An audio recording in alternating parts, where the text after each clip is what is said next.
춥겠고 내일은 전국이 점차 맑아지겠습니다. KBS 제1라디오 4시 뉴스를 마칩니다. 지금까지 아나운서 김성훈이었습니다. KBS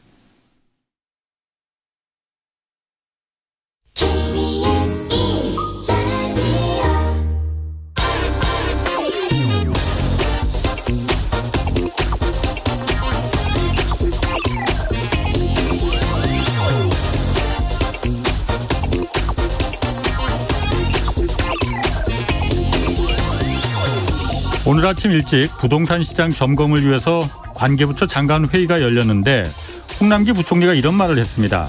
이달부터 시행된 다주택자 양도세 중과세 제도와 또 전월세 신고제 등으로 집값이 더 올라갈 것이라고 기대하는 심리에 대해서 지금 매우 우려한다. 이렇게 완곡하게 표현하긴 했지만은 집값 더 오를 가능성 크니 지금이라도 빨리 집 사야 한다고 부추기는 이 언론과 투기 세력들의 말은 틀렸다는 얘기입니다. 홍 부총리는 그 근거로 2008년 금융위기 직전 집값 거품의 규모가 수치상으로는 현재와 거의 같은 수준이라는 걸 들었습니다. 잘 아시다시피 2008년 금융위기가 터진 뒤 한 달 뒤부터 집값이 떨어지기 시작해서 5년간 계속 내리막길을 걸었습니다.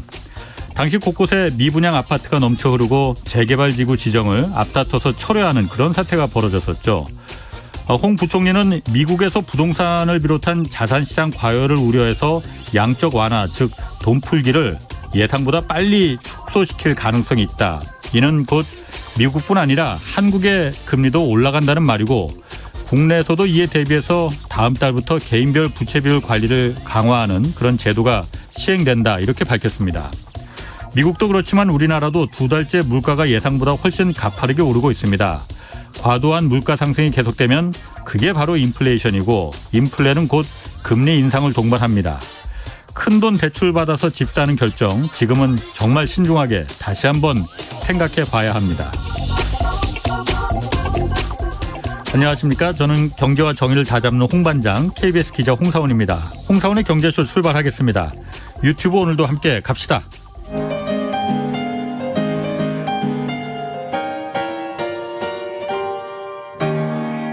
경제방송 많으면 많을수록 아무거나 들으시면 큰일 납니다. 홍사훈의 경제쇼를 전적으로 믿으세요. 네, 오늘 코스피뿐만 아니라 코스닥도 많이 올랐습니다. 오늘 우리 증시 전망과 지난해와 같은 그런 증시가 활력을 되찾을 수 있을지 좀 짚어보겠습니다. 김학균 신영증권 리서치센터장 나오셨습니다. 안녕하세요. 네, 안녕하십니까. 오시는데 비 지금 많이 오죠? 예, 제법 오네요. 예. 네. 오늘 그 주가 지수가 많이 올랐어요. 그러니까 그 사상 최고치에 거의 근접했었다고도 하던데. 네, 그렇습니다. 그 요즘 증권사마다 그러니까 우리 이제 올 하반기 증시 전망치 계속 그 리포트를 내지 않습니까? 네, 네. 근데 그 예상 지수에 대한 그 편차가 굉장히 심하더라고요. 어떤 데는 3,700까지도 올라갈 것이다 이렇게 보는 데가 있고 네. 또 어떤 데는 3,000 아래 한 2,900까지도 예상한다. 이렇게 편차가 이렇게 증권사마다 네, 네. 같은 한국 증시인데. 사실 어떻게 보면 3,700까지 간다는 건 증권사가 전망한 고점이 그 정도인 것 같고요. 예. 이제 2,900포인트는 어떤 증권사가 전망한 저점, 보통 상단과 하단을 전망을 하는데요. 예. 근데 오히려 뭐 제 생각에는 별로 안 된다라는 주장은 별로 없는 것 같습니다. 크게 보면 뭐 3,500, 뭐 3,700이니까 예. 일단 뭐 위쪽으로 뭐 한 5에서 한 10% 정도 오를 여력이 있다라고 보는 것 같고요. 예. 뭐 아래쪽으로도 뭐 3,200, 한 2,900 요 정도니까 뭐 2,900까지 떨어진다 그러면 조금 투자자들 입장에서는 좀 당혹스러울 수도 있는데 예. 뭐 전망치가 뭐 서로 다른 가정과 다른 사람들이 전망하는 건데 예. 고점과 저점의 전망치 차이가 뭐 10% 정도도 안 나니까 뭐 전체적으로 보면 한국계 증권사들은 뭐 하반기에도 주식시장에서 기회가 있다. 뭐 그렇게 전망한다고 보셔도 될 것 같습니다. 거의 비슷한 목소리인 듯합니다. 그렇군요. 그럼 한국계 증권사는 그렇고 외국계 증권사들도 전망치 많이 내잖아요. 예, 전체적으로는 한국계 증권사처럼 뭐 이제 기회가 있다라고 보는 건데 예. 조금 이제 부정적인 시각을 내놓는 증권사들도 있습니다. 예. 논거는 두 가지인데요. 예. 첫 번째는 지금 경기가 굉장히 좋습니다. 이제 우리가 보는 이제 지표 경기가 좋은데 예. 이게 오래가지 못할 거다. 작년에 예. 코로나 팬데믹 때문에 사람들이 미뤄뒀던 투자와 소비를 하기 때문에 지금은 좋아 보이지만 하반기로 가게 되면 그런 기저효과가 없어지거든요. 그렇죠. 그래서 이제 경기 사이클이 그렇게 확장세가 길지 않을 거다라고 하는 게 주가가 좀 조정을 받을 거다라고 보는 한 축이고요. 예. 두 번째 논거는 오히려 좀 많은데 미국의 인플레이션이 좀 세게 오고 그럼 이제 금리가 올라가고 예. 그렇게 되면은 미국 금리가 올라갈 때는 미국 주식도 조정을 받지만은 글로벌 자금이 이제 미국 쪽으로 좀 환류가 되는 경향들이 있습니다. 예. 그래서 신흥국 같은 데서 이탈을 하면서 한국 주식도 조정을 받을 거다 이런 건데 하나는 이제 실물 경제 관점에서 경기 사이클이 확장세가 오래가지 못할 거다라고 하는 실물 경제 관점에서의 분석이고요. 예. 두 번째는 금리라고 하는 금융 환경이 아하. 좀 투자하는 사람들에게 좀 나빠질 거다. 예. 이 두 가지로 두 가지 논거로 한국 시장에 대해서 보수적인 어떤 대처를 권하는 그런 견해도 있는 것 같습니다. 그러면 그건 외국계 증권사들이 그 한국 시장을 좀 부정적으로 보는 논거가 그렇게 말한 거고 네, 네. 아까 말씀하신 그럼 한국의 증권사들은 대체로 좀 긍정적으로 보고 있다는 거잖아요. 그 네, 논거도 그렇습니다. 있을 거 아닙니까? 네, 근거. 네, 네. 뭐 비슷한 논거입니다. 뭐 경기 회복세가 지속이 될 것 같고 예. 또 살짝 작년 말에 봤던 거에 비하면 조금 약해지긴 했지만 예. 반도체가 올해 상반기에는 조금 삐그덕거렸지만은 예. 다시 또 반도체 경기가 좋아질 거다라는 건데요. 예. 그래서 한국계 증권사들은 대체로 이 경기 회복 사이클이 조금 더 연장이 될 거다라고 하는 게 뭐 대체적인 시각인 것 같고 예. 또 글로벌 금리도 예. 뭐 이제 조금 보수적인 대처를 권하는 외국계 증권사의 견해처럼 금리가 훌쩍 올라가서 투자하는 사람들에게 부담을 줄 정도의 예. 금리 상승은 없을 거다라고 보는 견해들인 것 같습니다. 그렇군요. 이것도 한번 좀 제가 물어볼게요. 네. 그 외국계 증권사 리포트나 뭐 이런 네. 거 얘기가 나왔으니까 얼마 전에 왜 그 LG화학하고 뭐 삼성 SDI 그 배터리 네, 그 네. 관련 주식들이 굉장히 좀 안 좋았었잖아요. 네, 근데 네. 그게 그때 외국계 증권사들이 별로 그렇게 좋지 않은 그 내용의 리포트를 이제 내놨었단 말이에요. 네. 그런데 그게 사실 그 리포트 내용이나 이런 부분들이 그렇게 새로울 게 없는 것 같은데. 네, 그렇습니다. 네. 그런데 어쨌든 그게 그때 배터리 주식들이 다 굉장히 뭐 조정을 폭락에 받았죠. 가까울 정도로 네. 많이 내려갔단 말이에요. 네. 그런 거는 어떻게 봐야 되는 거예요? 이게 별로 새로울 것도 없는 내용이던데 경쟁이 심하고 뭐. 네. 내용은 새로울 게 없었고요. 예. 배터리에 대해서 조금 조심스럽게 보는 사람들은 늘 그런 주장을 했었고. 예. 근데 외국계 증권사의 보고서가 조금 달랐던 거는 예. 목표 주가 같은 것들을 굉장히 많이 낮췄습니다. 주가를? 예. 목표 주가 이제 증권사의 애널리스트가 보고서를 쓰게 되면 예. 뭐 지금 주가는 예를 들어서 100인데 예. 이 회사의 적정 주가는 뭐 120이다. 뭐 이런 식으로 이제 목표 주가를 제시를 합니다. 예, 예. 나름의 이제 방법론을 가지고요. 예. 근데 외국계 증권사들은 이제 목표 주가를 확 낮췄고 예.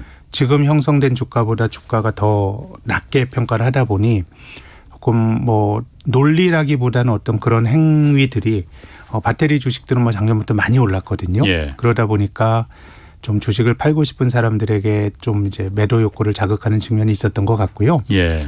근데 뭐 저도 한국의 리서치 업계에 있는 사람이기 때문에 뭐 제 얼굴에 침 뱉기일 수도 있지만 조금 이제 우리나라 증권사의 이제 예. 리서치 페이퍼가 예. 굉장히 매수 편향적입니다. 주식을 다 사세요라는 거고 그러면 이제 고객 입장에선 그럼 사기만 하고 언제 팔라는 건데라는 예. 반론을 할 수도 있는데 예. 뭐 외국계 증권사도 역시 마찬가지입니다. 전체적으로는 이제 매수 의견이 많습니다만은 한국의 경우에는 뭐 저는 그 증권사 리포트의 질이라는 관점에서 보면 예.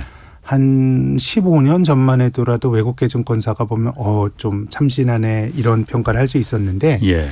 지금은 저는 뭐 한국 기업들에 대한 분석은 한국 애널리스트가 훨씬 더 잘한다고 생각합니다. 다만 어떤 의견에 있어서는 예. 너무 매수 편향적이기 때문에 예. 이 애널리스트라고 하는 전문가 집단의 어떤 신뢰를 스스로 조금 낮추는 측면이 있는 것 같고 그러다 보니까 이제 외국계 증권사들이 목표 주가를 낮춘 보고서가 나오게 되면 그 자체가 좀 화제가 되고 또 반향이 좀 큰 것 같습니다. 그러면 이왕 얘기가 나왔으니까 침 좀 더 뱉으시죠. 뭐 그 한국계 증권사 그 리포트나 애널리스트가 매수 편향으로 하는 이유는 그럼 있습니까? 그게 증권사에 더 도움이 되는 건가요? 관행이라고 할 수도 있을 테고요. 관행? 예, 예. 어쨌든 뭐 기업이 말하는 내용을 애널리스트가 그대로 옮겨 적는다 그러면 예. 그건 뭐 전문가가 아니죠. 그렇죠. 그렇지만은 그 기업에 대한 내용을 예. 그 기업의 내부자보다 애널리스트가 대부분의 경우는 더 잘 알기는 어렵거든요. 예. 그래서 이제 그 기업에 대해서 보고서를 쓰기 위해서는 예. 뭐 기업 방문도 하고 이러면서 기업과의 관계가 좀 좋아야 조금 우호적인 과정에서 서로 정보를 교환할 수가 있는데 그렇죠.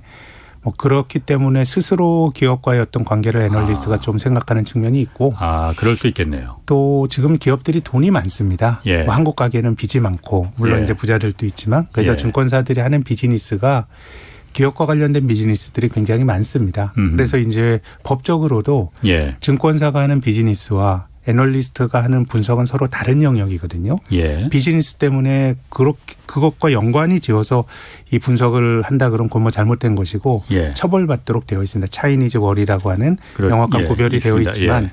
그래도 알게 모르게 이 비즈니스가 많이 걸리게 되고 예. 증권사 입장에서는 굉장히 중요한 고객이다 보니까 예.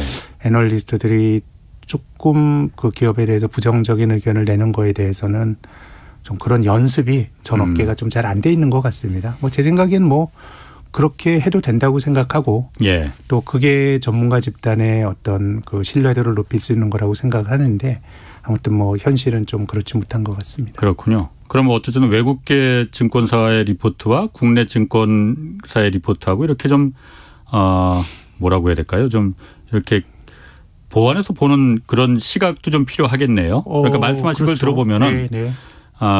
그런 어떤 부정적인 측면에 있어서는 외국계 증권사의 리포트가 더 정확할 수 있다. 그렇게 제가 들리거든요. 근데 뭐 외국계 증권사도 예. 그런 뭐 예를 들면 주식을 팔라라고 하는 매도 리포트가 많이 나오진 않습니다. 예. 아마 이제 예를 들어서 이제 저는 이런 미디어의 이런 보도도 잘못됐다고 생각하는데 어떤 증권사는 이 기업의 가치가 3만 5천 원이라고 분석을 했는데 예. 다른 증권사는 2만 8천 원이라고 분석을 해요. 그럼 많습니다. 그런 예. 경우. 그러면은 이제 그 미디어에서 증권사 시각이 제각각 누구 믿으라고 이런 걸 하는데요. 예. 아니 투자라고 하는 거는 확실성의 세계가 아니에요. 우리가 주식이 거래가 된다라고 하면 한순간 한순간에 주식이 거래가 되는 거는 아주 극단적인 이해관계의 충돌이거든요. 주식을 사는 사람은 그 가격보다 단돈 100원이라도 더 싸게 살 수 있으면 그렇죠. 주문 안 낼 테고 파는 사람은 단돈 100원이라도 더 비싸게 팔 수 있으면 주문을 안 낼 거예요. 예. 파는 사람 사는 사람이 극단적으로 다른 이해관계가 맞부딪혀야 주식이 거래가 되는 거니까 예. 의견이 다른 건 너무도 저는 당연한 일이고요. 예. 또 그 다른 의견에 대해서 평가를 하는 거는 그 미디어나 투자자들의 몫이죠. 저 사람 분석했는데 틀렸다라고 하는 거는 금융정보를 소비하는 소비자들의 몫인데 예. 한국은 오히려 너무 비슷한 의견이 많아서 예. 그것이 투자자들에게 오히려 도움이 안 되지 않을까라는 생각이 좀 들고요.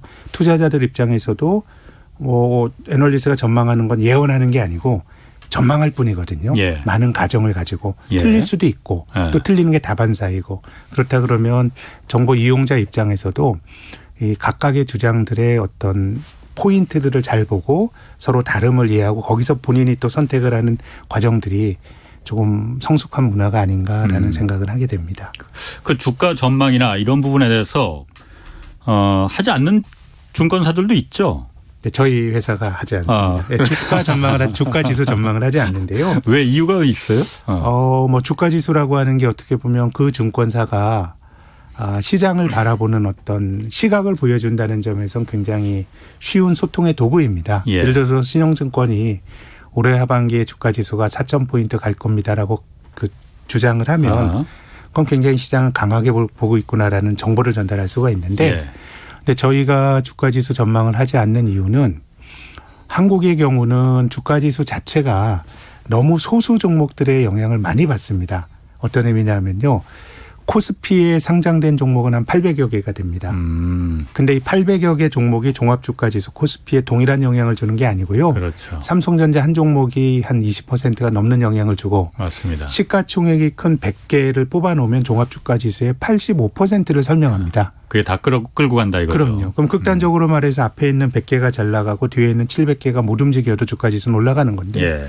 사실 뭐 투자자 입장에서는 하나하나 종목들의 사연이 더 중요하고 내가 들고 있는 종목이 어떻게 될 거냐가 중요해서 예. 저희들은 뭐 주가지수 전망이라고 하는 게 시장에 대한 증권사 의견을 나타낸다는 점에서 아주 무용하다고 보진 않습니다만 예. 조금 디테일하게 좀 이야기를 해주는 것이 실제로 올해는 조금 다릅니다만은 과거에는 이런 적이 많았습니다. 삼성전자만 올라가고 주가지수는 올라가는데 상장된 종목 5, 600개는 오히려 주가가 떨어집니다. 예. 뭐 한국은 반도체 의존도가 사실 지금도 굉장히 높지만 한 15년 전에는 삼성전자 의존도가 지금보다 훨씬 더 높았던 시절도 있었거든요. 예. 그렇게 된다 그러면 뭐 사실은 주가지수 분석이 삼성전자 한 종목에 대한 분석이고 나머지 종목들에 대한 분석은 사실 거기서 좀 빠질 수도 있기 때문에 예. 뭐 그런 점에서 저희들은 주가지수 전망을 하지는 않습니다. 그게 그러니까 객관적인 모든 걸 다 일반적으로 나타내 주지를 못하기 때문에 네. 대표 그렇게 분석을 안 너무 전망을 안 한다 특정 이거죠? 종목에 대한 좀 의존도가 높기 때문에 예. 주가지수로 소통하는 게 굉장히 시장의 일부분만을 보여줄 수 있다는 생각을 하는 거지요. 일리 있습니다. 자, 그러면은 오늘은 이제 주가 지수가 많이 올라갔어요. 그런데 사실 작년만 해도 아니 올 초까지만 해도 주식하면 이거 다 돈 번다. 지금 그런 사람들이 그런 경험들을 지금 다 갖고 있거든요. 네. 그래서 주식에 뛰어든 사람들도 많고. 네. 근데 답답하단 말이에요. 요즘 오늘 빼고는 지금 계속 답답했단 말이에요. 아, 네. 그리고 그런데 이상해요. 이게 수출도 역대급으로 잘 된다고 하고 지금 1분기 실적도 기업들 실적도 굉장히 좋았는데 이유가 뭘까? 그런데 여기 나오신 분들 많은 분들이 이제 패널들 제가 이걸 항상 다 물어보면은 이미 그러니까 실적을 지금 이미 반영해서 작년에 다 끝난 거고 네. 앞으로 아까 잠깐 말씀하셨듯이 앞으로 3분기나 4분기 하반기에는 지금처럼 그렇게 좋지 않을 것이다라는 반영을 지금 하고 있는 거다라고 이제 분석을 해요. 네. 센터장님은 어떻게 생각하십니까? 뭐 3분기, 4분기가 나빠질 거다라고 말씀드린 건 아닙니다만 예. 주식이라고 하는 게 미래의 기대를 반영하는 거니까 예. 우리가 지금 말씀하신 것처럼 뭐 수출이라든가 이런 거는 뭐 역대급의 굉장히 좋은 실적이 나오잖아요. 예. 근데 작년에 주식시장의 강세도 한국 시장에서 거의 처음 나타난 현상입니다. 1,400에서부터 그냥 3,200까지 올라간 거거든요. 예. 외환위기 직후에는 상승률로 따지면은 예. 외환위기 직후의 종합주가지수 상승률이 작년보다 더 크지만 예. 그때는 한 뭐 1,100포인트가 역사적 고점이던 주가지수가 280까지 떨어졌고 예. 그게 한 6, 700 가게 되면은 상승률은 높지만 작년에는 1,400에서 사상 최고치인 2,800까지 그냥 갔으니까 예. 어지간히 좋은 것들은 주가가 가진 선행적 어떤 성격을 생각하면은 상당히 많이 반영이 되어 있는 것 같고요. 예. 근데 제 생각에는 역시 뭐 비슷한 논거이긴 합니다만은 투자자들이 조금 걱정스러워하는 거는 지난 10여 년 정도 생각을 해보면은 주식은 전체적으로 좋았거든요. 글로벌 주식은. 특히 미국 같은 데가 좋았고. 근데 미국의 그 경제 성장률이나 이런 것들은 역사적으로 보면 지금 높지가 않아요. 예. 근데 주식은 굉장히 좋았단 말입니다. 예. 그러면 지금 주가를 결정하는 핵심적인 어떤 동력은 저는 뭐 금리가 낮다라는 게 가장 크다고 봅니다. 물론 이제 기업 실적이나 거시 경제와 같은 소위 펀드멘탈 요인과 예. 금리와 풀린 돈의 규모 같은 소위 유동성의 요인을 기계적으로 나누어서 볼 수는 없고 두 가지가 다 중요한데 그래도 저는 더 중요한 걸 꼽으라 그러면은 저금리 효과가 큰 것 같은데 앞서 그 오프닝 할 때 말씀하신 것처럼 지금 뭐 인플레이션에 대한 우려가 커지고 이런 저금리 환경이 좀 끝날 수 있다라는 우려가 투자자들의 마음 한켠에 조금 있는 것 같습니다. 제 생각에 뭐 실물 경제가 뭐 하반기에 나빠진다고 하더라도 뭐 그렇게 크게 나빠질 게 없거든요. 예. 왜냐하면 자본주의에서 경기 하강의 골이 깊어지는 거는 기업들이 과잉 투자를 해서 그렇습니다. 과잉 투자라고 경기가 좋을 거라고 생각하면 굉장히 과잉 투자를 해놓은 거예요. 근데 경기가 나빠지고 수요가 못 쫓아오면은 재고도 많이 쌓이고 그렇죠. 투자해놓은 거는 굉장히 어려움을 겪게 돼서 예. 그래서 이 마르크스 같은 사람이 자본주의에 대해서 극단적으로 자본주의가 망할 거다라고 하는 것도 결국 과잉 투자거든요. 다른 논거지만. 예. 근데 지난 10년을 보면 과잉 투자가 어디 있습니까? 지금 사람들이 경기에 대해서 너무너무 두렵고 미중 무역 분쟁이나 이런 것 때문에 기업들이 투자를 못해서 요즘의 경기 회복을 설명하는 단어로 병목 현상 이런 게 있거든요. 예. 그러니까 기업들이 투자를 안 했기 때문에 수요가 조금만 좋아져도 공급이 못 쫓아가면서 예. 지금 상당수 산업은 기업들이 돈을 버는 건데 예. 그래서 제 생각에는 기업들의 과잉이 별로 없었기 때문에 경기가 순환적으로 나빠진다고 하더라도 뭐 심각하게 뭐 하강으로 깊게 가기는 좀 힘든 구조인 것 같고 예. 다만 이제 금리가 올라가면 어떤 일이 벌어질까에 대해서 투자자들이 생각을 하는데 그래서 뭐 인플레이션이 어떻게 되고 그 과정에서 이제 미국의 금리가 어떻게 바뀔 거냐가 어떻게 보면 투자자들 마음속에 있는 약간의 뭐 불안이라고 봐야 되겠죠.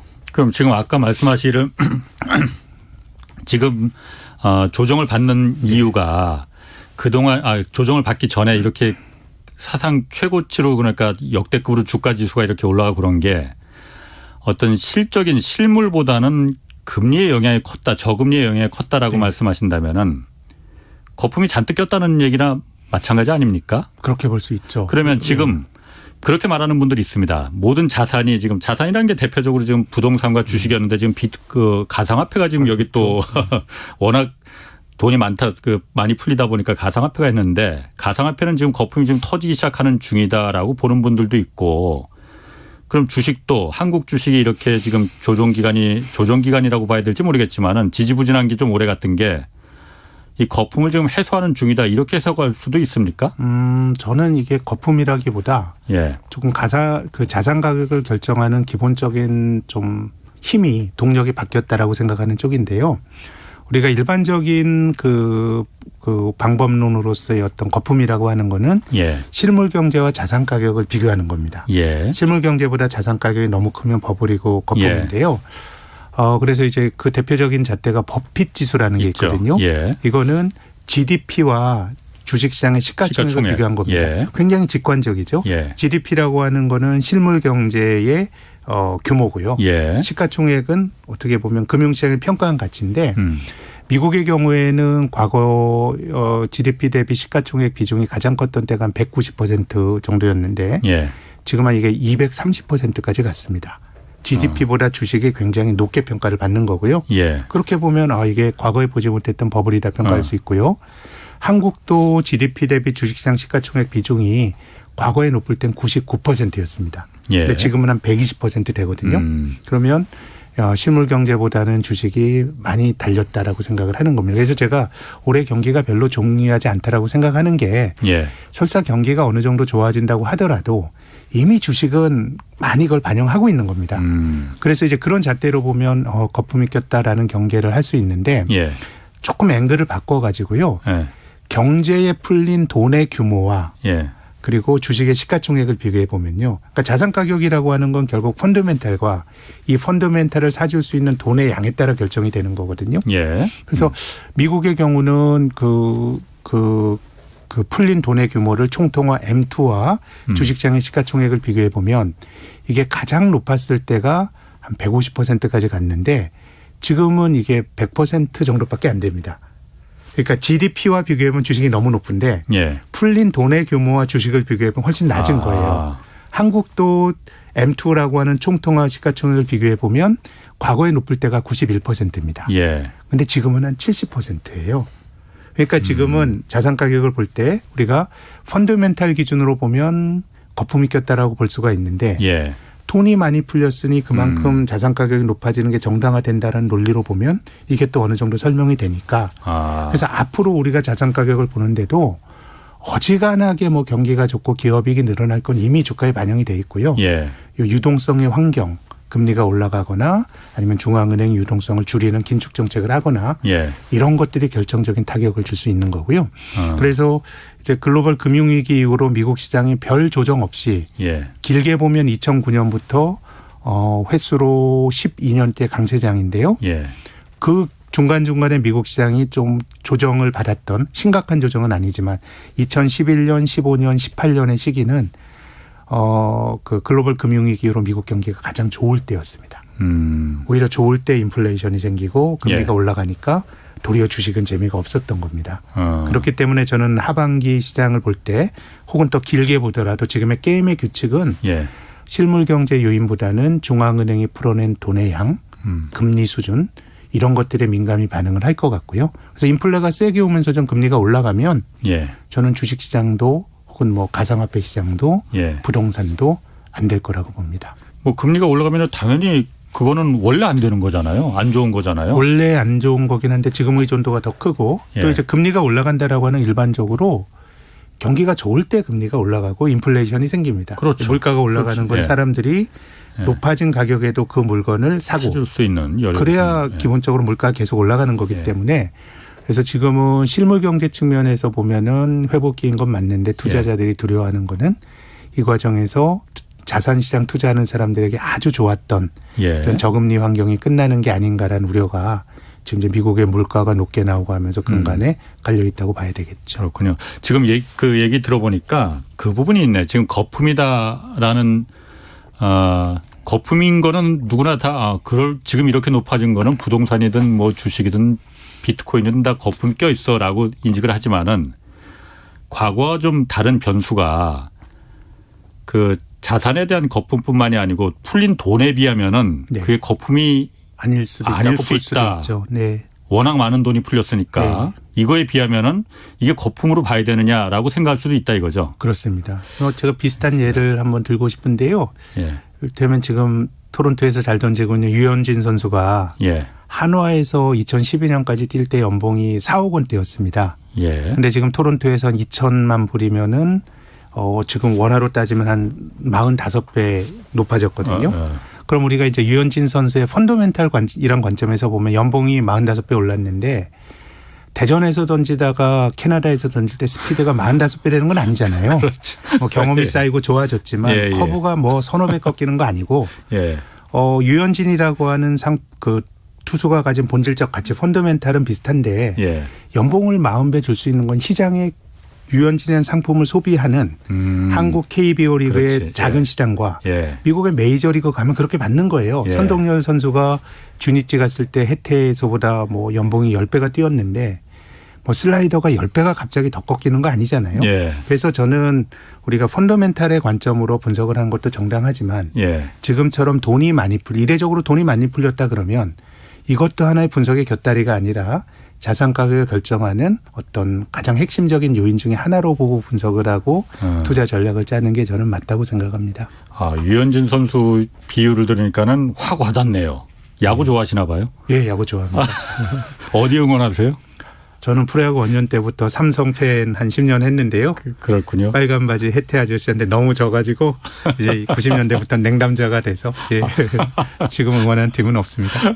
알겠습니다. 지금 그 댓글에 잠깐 올라온 글들이 있는데요. 김재승 씨가 이런 구리값이 폭등해서 저희 제조업체는 수출이 점점 힘들어지고 있습니다. 네. 원자재 가격 급등은 제조업체들이 지금 힘들어지기 시작했는데 수출로 먹고 살았는데 앞으로 어떻게 끌고 갈 수 있을지 앞이 잘 안 보이네요. 이런 의견 보내주셨어요.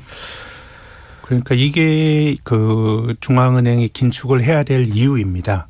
그래요? 왜냐하면 이제 물가가 올라간다라고 하는 거는요. 기본적으로 나의 소득이 그대로라 그러면 예.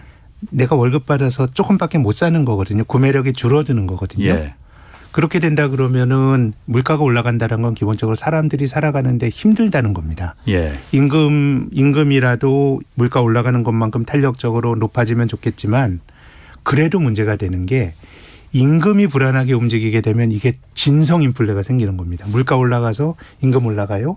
구매력이 높아지면 또 물가가 또 올라가고. 예. 그래서 어떻게 보면 인플레이션은 우리가 물건값을 보는 거지만 제대로 된 인플레가 나오기 위해서는 임금이 올라가는 게 만들어지면 예. 어떤 인플레이션을 막아야 된다는 관점에서 보면 임금이 올라간다는 게 물가 상승의 악순환의 출발점이 되는 거고요. 예. 그렇기 때문에 이제 중앙은행가들이나 이런 쪽은 가격이 올라가면 이걸 잡으려고 하는 것이고요. 그나마 이제 임금이 올라가는 교섭력이 있는 사람들은 임금이 올라가지만 그렇지 않은 사람들은 사실은 뭐 인플레가 그렇죠. 생기게 되면 나의 구매력이 떨어져서 예. 그래서 중국과 같은 나라도 관찰해 보면 매우 흥미로운 일이 발생하는 그 관찰이 되는데 예. 돼지고기 가격이 올라가면 매우 세상이 어수선해집니다. 89년 천안문 사태 전도 예. 사람들이 먹고 살기 힘들어져요. 그런 어떤 경제적인 어려움이 어떤 정치적인 요구로 막 이제 분출이 됐던 사례들이 있고 예. 2011년도에 그 중동과 북아메리카도 역시 북아프리카죠. 예. 그쪽에 있었던 소위 어떤 정치적 민주화 혁명도 기본적으로 인플레가 사람들의 어떤 불만을 자극을 했던 거거든요.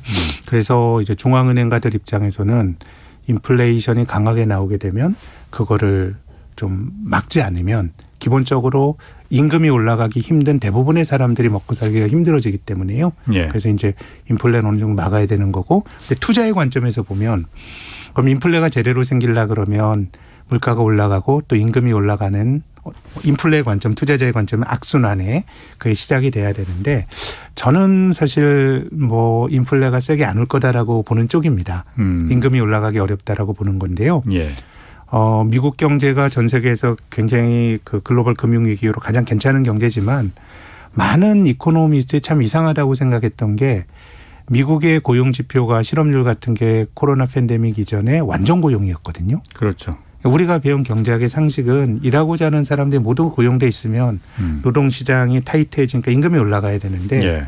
안 올라갔구나. 임금이 안 올라갔는데요. 예. 제 생각엔 그게 뭔가 4차 산업혁명이나 이런 어떤 기술의 진보가 아주 퀄리티 높은 사람들의 노동을 요구하지 않는 거고, 그리고 또 우리가 받는 제도권의 교육이나 이런 것들이 그런 기술의 변화에 맞는 수요를 공급하지 못하는 그런 측면도 있는 것 같고, 예.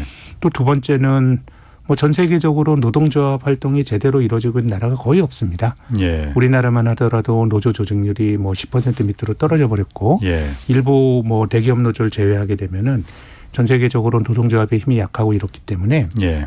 저는 이번에 벌어지고 있는 인플레이션이 뭐 긍극적으로 막 강화가 되고 금리가 올라가고 이런 일이 발생할 가능성은 매우 낮은 것 같습니다. 다만 이제 인플레이션을 경고하는 주장 중에서 가장 강력한 이제 논리를 가지고 주장하는 게 이제 영국의 런던 전경대 교수인 찰스 고타트라는 분이요. 예. 거의 유일하게 이제 인플레가 세게 올 거다라고 주장을 하는데, 이분은 이제 그 인구 구조를 가지고 얘기를 합니다. 선진국의 경우는 고령화가 많이 진전이 되니 예. 아무래도 나이 많이 먹게 되면은 은퇴하면서 노동을 안 하게 될 가능성이 많으니까. 예. 근데 일은 안 해도 소비는 해야 되잖아요. 예. 그래서 고령화가 진전이 되면 은퇴자가 많아지면서 물건을 만드는 생산자보다 소비자가 많아질 거다. 그럼 생산보다 소비가 많은 물건 가격이 올라가는 인플레이가 예. 온다라는 거고, 또 한국을 비롯한 많은 그 선진국들이 지금 저출산이 된 지 꽤 됐거든요. 예. 그래서 이제 노동시장에 공급이 되는 인력이 적으니까 제가 말씀드린 것처럼 네. 노동이 희소해지니까 임금이 올라갈 거고, 예. 그럼 진성 인플레가 올 거다라는 게 찰스 구타트의 주장인데요. 예. 근데 저는 그 견해에 이렇게 많이 공감하지 않는 것이, 고령화가 가장 빨리 진전이 된 게 일본인데요. 예. 일본 사람들 65세 이상이 돼도 일을 합니다. 고령자의 노동 인구가 계속 높아지고 있는데요. 예. 그게 왜 그러냐 하면 기대 여명이 높아지니까 좀 노동을 해서 벌어야 될 게 있고, 예. 또 지난 4월부로 일본의 정년이 70세까지 올라갔습니다. 이거는 강제 규정은 아니고요. 예. 정부의 그 예. 권고인데 저는 앞으로 그렇게 정부가 계속 갈 거라고 봅니다. 왜냐하면 그렇지 않으면 선진국에서 연금 문제를 해결할 방법이 없다고 봅니다. 예. 오랫동안 연금을 일하면서 연금을 더 내고 늦게 받는 것 말고는 방법이 없기 때문에 예. 그런 어떤 고령자의 노동에 대한 욕구와 정부의 이런 것들 때문에 찰스 고타트가 말한 것처럼 고령화가 진전이 될 때 노동하는 사람들이 줄어든다는 가설은 만들어지지 않았고요. 또 일본도 단카이 세대가 은퇴하고 지금 저출산 세대가 노동시장으로 들어오는데 임금이 잘 안 올라갑니다.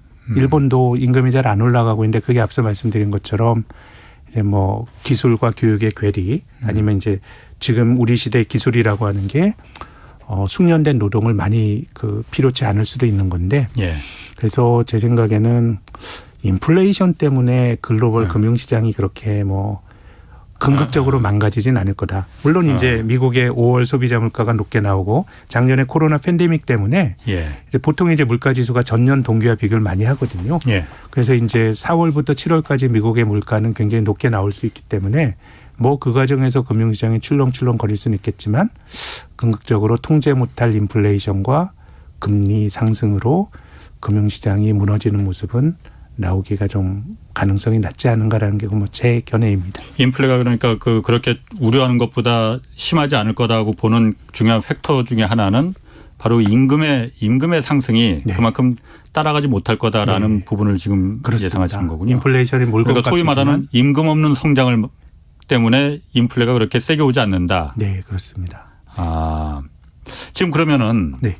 이거 한번 물어보겠습니다. 네. 그 임금 얘기가 나왔으니까 사실 미국에서 인플레를 그 아직은 그 걱정 없다 하는데 뭐 세게 온다는 사람들 그 레리 서머스 재무장관 같은 경우에는 30년 내에 보기 힘든 강한 인플레 올 거라고 지금 말하고 있지 않습니까? 그분도 그렇고 그런데 그분도 그러는 게 고용이 지금 뒷받침이 안 돼서 그렇지 고용이 뒷받침이 되면은 사람들이 진짜 공장이 돌아가고 그래서 고용이 활발하게 이루어지면은 거기서 임금을 어차피 그러면 올려줘야 될 테고 그때 진짜 인플레가 진짜 닥칠 거다. 그리고 그 시점이 7월, 8월 이때 즈음 될 거다. 왜냐하면 9월까지는 지금 사실 지난달도 미국의 고용률이 굉장히 안 좋았잖아요. 뭐 고용 쇼크라고 해서 아니 경기가 이렇게 잘 지금 돌아가려고 하는데 왜 이렇게 고용이 안 좋지?라고 하는 게 뭐 실업수당을 정부에서 워낙 추가로 많이 주다 보니까 그것 때문에 사람들이 그냥 뭐 일자리 안 없어도 이렇게 돈 많이 정부에서 주는데 못하러 일자리를 구해 이렇게 생각하는 부분도 있다고 해요. 그 사람들 다 일자리로 돌아가면은 임금이 그만큼 이제 올라갈 거 아닙니까? 그럼 진짜 인플레가 오는 거 아니에요? 뭐 이제 논리적으로 보면 서머스의 주장은 매우 합당한 주장이고요. 근데 서머스 주장에 대한 저의 반론은 코로나 팬데믹 이후를 말하기 전에 미국이 2009년, 2008년 금융위기 이후로 경기가 굉장히 좋았고 코로나 팬데믹 직전까지는 미국의 실업률이 3.5%로 완전 고용 수준이었습니다. 2015년 뭐 19년 이때는. 근데 그때도 임금이 안 올랐어요.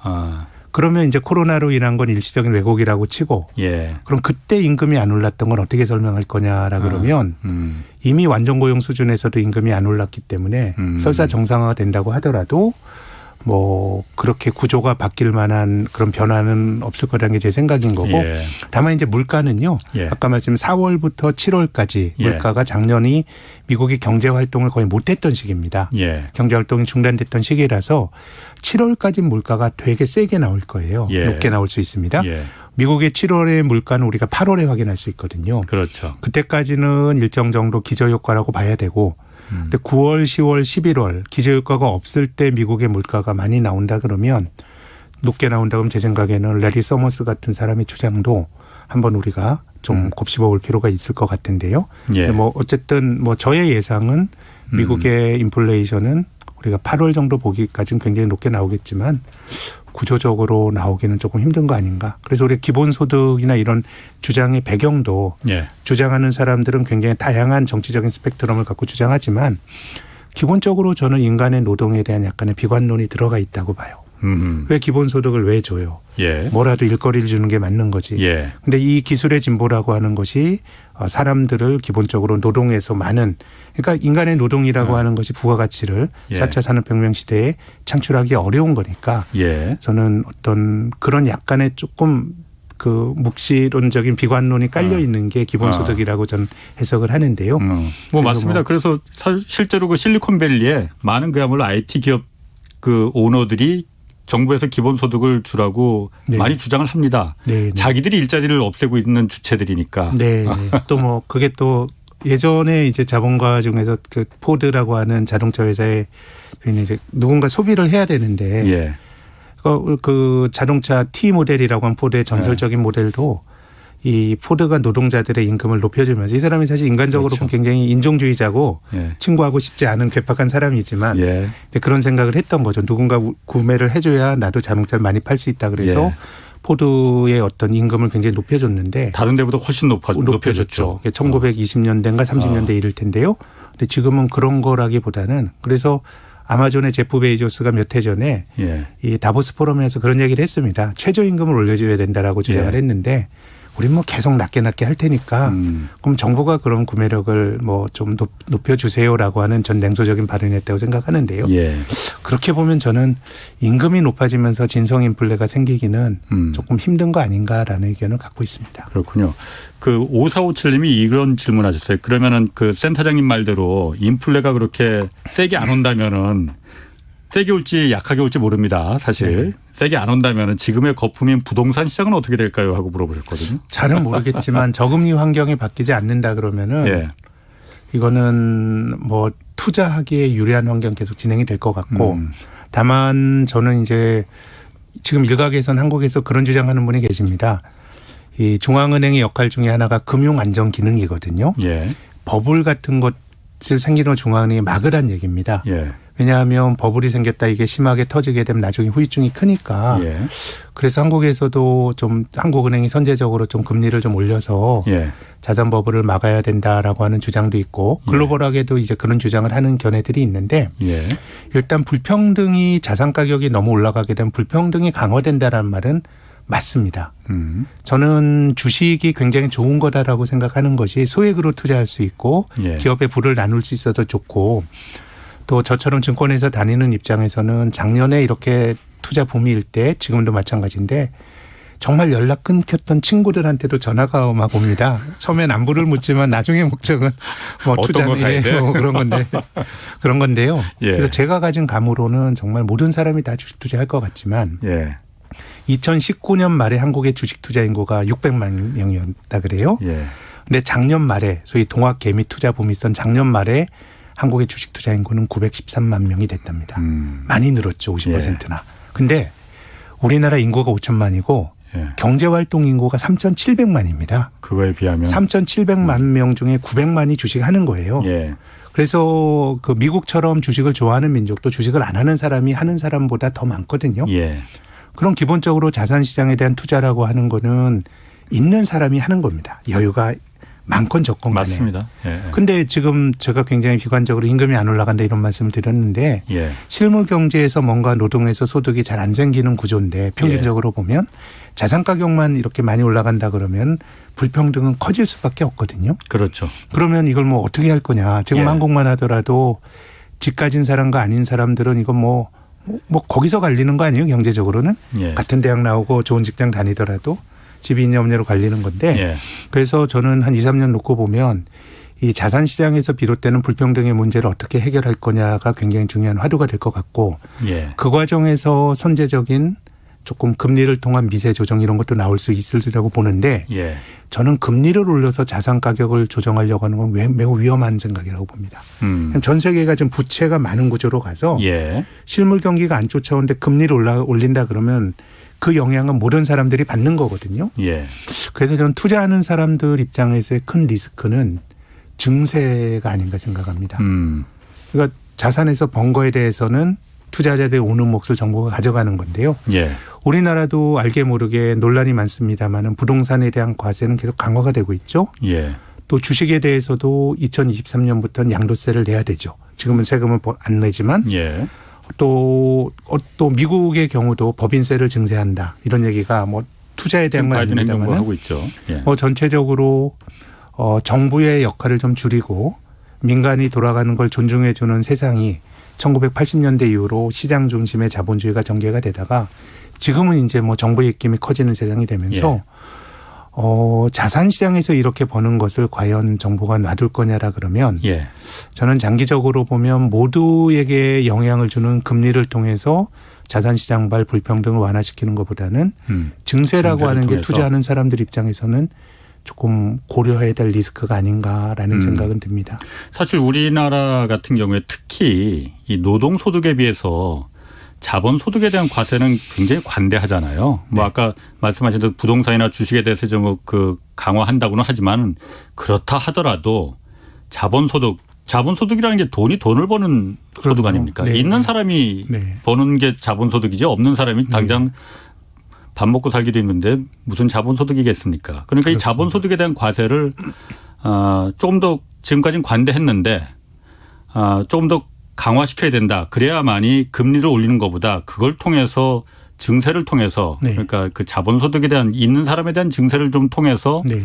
불평등을 완화시키는 게 방법이다라고 사실 저는 그 증세를 해야 된다는 생각은 아닌데 예. 불평등의 문제를 완화시킨다 그러면 방법론이 예. 이제 그런 쪽으로 될 수가 있기 때문에 투자하는 사람 입장에서는 제 생각에는 금리가 올라가서 문제가 발생하기보단 지금 펀드멘탈보다 또 낮은 금리가 유지될 수밖에 없는 이유는 예. 정부의 부채가 굉장히 많거든요. 예. 그럼 여기서 이자율이 높아진다 그러면 정부 입장에서 세금 받아서 예. 자기가 정부에 돈 빌려준 사람들에게 이자 주면서 재정 지출을 해야 되는데 예. 2차 대전 직후에 이제 미국이 전쟁을 치르면서 부채가 굉장히 많았던 시기에는 1950년대 60년대는 미국 재무부가 미국의 연방준비제도를 아주 압박을 하면서 인위적으로 낮은 저금리가 유지가 됐었거든요. 네. 그래서 저는 뭐 지금도 자본주의가 금리가 올라가면 치명상을 받는 구조로 바뀌고 있기 때문에 금리를 건드리는 건 굉장히 조심스러울 것 같고. 예. 근데 이제 그 과정에서 저금리 효과가 실물 경제 쪽으로 가기보다는 자산 시장에서 풍선 효과가 나타나는데 이걸 어떻게 해결할 거냐는 자본주의 과제인데 그것은 뭐 그런 쪽에 대한 선택적인 과세를 통해서 가야 되는 거 아닌가. 그렇게 전개가 될 가능성이 높은 거 아닌가. 저는 그렇게 봅니다. 지금 증권회사에 계신 분이 그렇게 자본소득이나 이런 부분에 대해서는 과세를 강화해야 된다는 논조로 말하면 뭐 저의 예상인 거죠. 투자할 때 고려해야 될 하나의 네. 고려 요인이고. 근데 그게 맞는 것 같습니다. 라는 생각은 됩니다. 그리고 네. 또 우리가 늘 중요한 건 지속 가능성이거든요. 예, 맞습니다. 지속 가능성이라고 예. 하는 걸 본다 그러면 뭐 지금처럼 이 자산가들만 좋은 것이 과연 공평한가라고 생각을 해보면 오래 갈 수도 없죠. 맞진 않는 게 지속 네. 가능하지 않은 거죠. 아까 네. 말씀드린 이 포드라고 하는 사람이 네. 굉장히 인종주의자고 끝까칠한 사람이지만 예. 그런 사람들마저도 그러는 거고 또 이제 미국에서 그 비즈니스 라운드 테이블이라고 하는 미국의 대기업들의 모임이 있는데 그런 사람들이 2019년에 코로나 이전에 모여서 그런 얘기들도 했었어요. 뭐 사회개혁가들이 주장하는 이게 뭐 주주들만 좋은 자본주의가 맞는 거냐라는 것도 한 거고. 예. 그러니까 어떻게 보면 가장 지킬 게 많은 사람들이 예. 또 선도적으로 또 그런 어떤 아젠다를 제시하는 게 전 자본주의가 가진 역동성이고 또 한편으로 보면 저는 뭐 ESG라든가 이런 사회 책임 투자에 대한 담론들이 활발해지는 것도 전 한편으로 보면 이게 뭐 보여주기식으로 끝날 뭐 우려도 없지 않아 있습니다만은 크게 보면은 저는 자본주의가 가진 역동성이라고 봅니다. 맞습니다. 사실 아까도 잠깐 말씀하셨지만 포드가 1920년대 말에 그 T 모델을 개발하면서 이거를 워낙 비싸니까 사람들이 팔리지가 않으니까 포드 직원들의 임금을 주급을 $5로 올려버렸었거든요. 가격적으로 올렸죠. 다른데 뭐 그때 당시에 그 같은 그 동종업계가 $2, $3였는데 $5라고 올려버리니까 그 당시에도 미국 언론에서도 다들 포드 공산주의자로 빨갱이라고 다 그때 막 했었거든요. 네. 그런데 결과적으로는 직원들이 그 자신들의 만든 차를 살 수 있게 돼버리니까 네. 포드 자동차가 불티나게 팔린 거죠. 서로가 살 수 있는 거고 또 미국에서도 제가 금융위기 이후로 미국 경제가 굉장히 괜찮은 경제라고 말씀드렸는데 예. 그 꼼짝 안 했던 그런 어떤 최저임금 같은 것들이 2017년 18년에 막 주도 올리고 막 이랬었거든요. 그렇죠. 이게 뭐냐 그러면 이제 시장 메커니즘으로 뭐 어떻게 보면 이런 현상 자체가 서머스가 말한 현상에 대한 반론이 될 겁니다. 예. 경기가 좋은데 임금이 안 올라가는 거예요. 예. 그러다 보니까 이걸 제도적으로 자꾸 뭔가 정상화시키는 정책들이 나오고 있기 때문에 그래서 제 생각에는 규제라든가 증세라든가 이런 게 투자하는 사람들 입장에서 물론 이제 정치인 입장에서는 세금을 더 걷는다는 게 굉장히 큰 정치적 부담이기 때문에 예. 이게 뭐 어느 정도 강도로 될지는 잘 모르겠습니다만은 제 생각에 금리보다는 그런 것들이 한 2, 3년 놓고 봤을 때는 투자하는데 좀 위험 요인이라고 봅니다. 알겠습니다. 그럼 거의 뭐 마지막으로요. 인플레이션이 그렇게 세게 안 올 수도 있지만은 만약 올 경우 지금 뭐 왜냐면은 미국에서 테이퍼링이다 뭐 인플레가 온다고 미국에서 자꾸 그러는데 네. 만약에 미국에서 그런 뭐 테이퍼링을 한다고 하고 또 진짜 인플레가 세게 온다고 하면은 한국에 있는 내가 네. 무슨 영향을 받습니까? 뭐 외자가 좀 이제 이탈하면서 금융시장은 조정을 받게 될 거고요. 예. 또 그 미국의 금리가 올라간다 그러면 전 세계적인 금리가 같이 따라 올라갈 그런 경향이 있기 때문에요. 예.